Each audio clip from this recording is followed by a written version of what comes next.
एक बार फिर से आप लोग को मेरे इस चैनल में स्वागत है। और आइए आप लोग के लिए कुछ और क्वेश्चंस लेके आए हैं। फर्स्ट में कह रहा है how many nines are there 72। कहता है 72 में कितने नाइन हैं। ठीक है, अगर इस तरह का क्वेश्चन रहे तो हम क्या करेंगे, 9 से 72 में हम डिवाइड दे देंगे। तो क्वेश्चन जितने आया उतने 9। तो आंसर क्या हो जाएगा, इसका आंसर हो जाएगा 8। क्वेश्चन कितना आया 8, तो इसीलिए आंसर हो जाएगा 8। यानी 72 में 8 ठो 9 है। ठीक है, 8 9 को प्लस करोगे ना, तो जैसे 8 + 8 + 8 + 8 यानी 9 + 9 + 9 यानी 8 ठो 9 को अगर प्लस करोगे तो 72 हो जाता है। Estimate the sum 45 and 24। ठीक है, अब अच्छा यहाँ पे हम इसका आंसर लिख देते हैं। रफ कहीं पे नीचे में करेंगे और आंसर सबके सामने में लिख देते हैं। तो इसका आंसर कितना हो जाएगा 8। ठीक है, इसको इरेज कर देते हैं। अब इसका आंसर कह रहा है एस्टिमेट द सम 45 + 24। कहता है 45 और 24 को पहले एस्टिमेट कीजिए और फिर उसके बाद जो है ऐड कीजिए, प्लस कीजिए। तो 45 को एस्टिमेट किया जाता है हाईएस्ट प्लेस का। ठीक है, तो इसमें हाईएस्ट प्लेस कौन सा है, ये वंस है, ये टेंस है, ये वंस है और ये टेंस है। हाईएस्ट प्लेस यही है, ये टेंस है। तो हाईएस्ट प्लेस टेंस है, तो टेंस को ही अगर हाईएस्ट प्लेस 100 होता तो 100 को एस्टिमेट करते, हाईएस्ट प्लेस अगर 1000 होता तो 1000 को एस्टिमेट करते। ठीक है, तो एस्टिमेट में हम हाईएस्ट प्लेस को एस्टिमेट करेंगे। यहाँ पे 4 है तो 4 बढ़ेगा या 4 ही रहेगा, इसके लिए हम क्या करेंगे, एक रूल है, आगे वाले डिजिट अगर 5 या 5 से अधिक रहे तो वो जो नंबर है 4 जो है वो एक बढ़ जाएगा। अगर आगे वाले डिजिट 5 से कम है तो वो जो नंबर है 4 वो 4 ही रहेगा, घटता नहीं है। या तो एक बढ़ेगा, घटेगा नहीं, या तो वही रहेगा। तो अब देखिए 4 बढ़ेगा या नहीं बढ़ेगा। अब देखिए आगे वाले डिजिट क्या है, 5 है, तो 4 को क्या करेगा, इसको 5 बना देगा और खुद अपना क्या हो जाएगा 0 प्लस। अब 24 2 बढ़ेगा या नहीं बढ़ेगा, आगे वाले डिजिट 5 से कम है, तो ये कितना हो जाएगा 20 इक्वल टू इसका आंसर क्या हो जाएगा 70।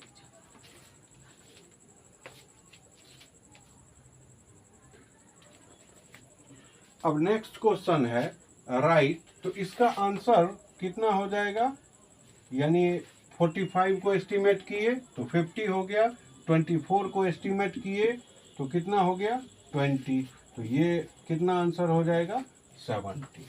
तो इसी तरह से हम पहले दोनों नंबर को एस्टिमेट करेंगे और फिर ऐड या सब्ट्रैक्ट जो भी हो वो करना। Write next to even number between 37 and 41। 37 और 41 के बीच वाले दो इवन नंबर हमको चुनना है। तो हम करेंगे क्या, ये दोनों नंबर के बीच वाला नंबर जो है पहले उसको लिखेंगे। यहाँ पे 37 है तो क्या हो जाएगा 38 39 40 41 40 तक, काहे कि 37 के बाद और 41 से पहले। तो अब इसमें इवन नंबर को सर्किल करना है। एक तो इवन नंबर ये हो गया, एक इवन नंबर ये हो गया, तो आंसर मेरा ये दोनों होगा। ठीक है, इसके बाद right predecessor and successor. Predecessor का हिंदी मीनिंग होता है पूर्ववर्ती और सक्सेसर का क्या होता है उत्तरवर्ती। ठीक है, पूर्ववर्ती में हम क्या करते हैं 1 को माइनस करते हैं और उत्तरवर्ती में हम क्या करते हैं सक्सेसर में 1 को प्लस करते हैं। तो पहले तो हम प्रीडिसेसर लिखेंगे इसका, यानी 899। एक बात ध्यान रखिए, प्रीडिसेसर का ही दूसरा नाम बिफोर होता है और सक्सेसर का ही दूसरा नाम आफ्टर होता है। यानी इससे पहले क्या हो जाए, प्रीडिसेसर क्या हो जाएगा 898, ये हो जाएगा प्रीडिसेसर। और सक्सेसर क्या हो जाएगा, अगर वंस प्लेस पे 9 या 0 रहे तो सक्सेसर लिखने से पहले थोड़ा सा उसको सॉल्व कर लीजिएगा। 899 में हम 1 को प्लस करेंगे तो हो जाएगा 900। तो इसका सक्सेसर क्या हो जाएगा 900। ये हो गया सक्सेसर और ये हो गया प्रीडिसेसर, ये 899 का। ठीक है, अब इसमें कह रहा है right the place value and face value 379।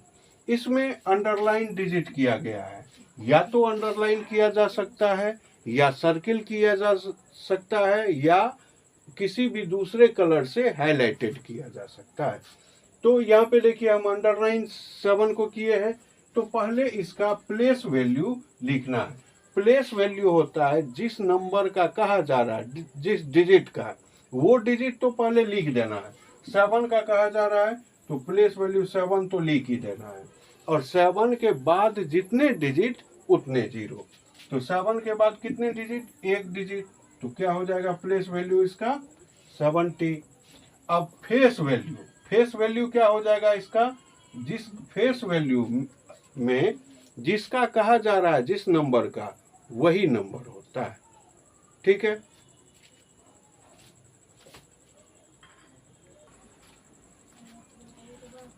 अब इसमें कह रहा है 5 ग्रुप्स ऑफ 3 मैक।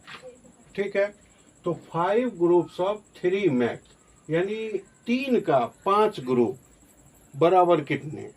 ठीक है, अब यहाँ पे देखिए, और यहाँ पे भी लिखा हुआ 5 × 3। ठीक है, एक ट्रिक समझिए। मान लीजिए इसको समझ में नहीं आया, हम क्या करेंगे, 5 3 जा 15, तो यहाँ पे 15 हुआ तो यहाँ भी हम क्या करेंगे 15 लिख देंगे। ठीक है, तो ये सेंटेंस में लिखा हुआ है और ये नंबर में लिखा हुआ है, इसी का ये नंबर में लिखा हुआ है। ठीक है, right the division fact for 7 × 5 = 35, यानी इसका 2 डिवीजन फैक्ट लिखना है। तो कितने डिवीजन फैक्ट, 2 डिवीजन फैक्ट, तो 2 लाइन हम खींच दिए। ठीक है, डिवीजन फैक्ट लिखने में ध्यान रखिएगा, इसका जो प्रोडक्ट है वो दोनों में पहले लिखा जाएगा। प्रोडक्ट कितना है 35, तो 35 इसमें भी लिखेंगे और 35 इसमें भी लिखेंगे।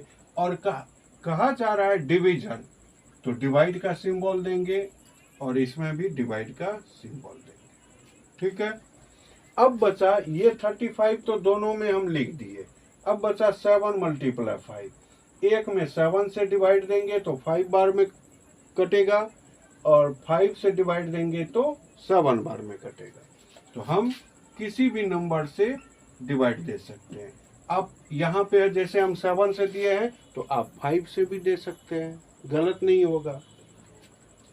अब यहाँ पे 5 = 7, यानी पहले आप ये भी लिख सकते हैं, इसको भी आप पहले लिख सकते हैं, इसको बाद में भी लिख सकते हैं, गलत नहीं होगा। अब इसमें देखिए, इसमें भी कह रहा है 2 मल्टीप्लेक्शन फैक्ट। मल्टीप्लेक्शन फैक्ट के लिए हम 2 लाइन खींच दिए।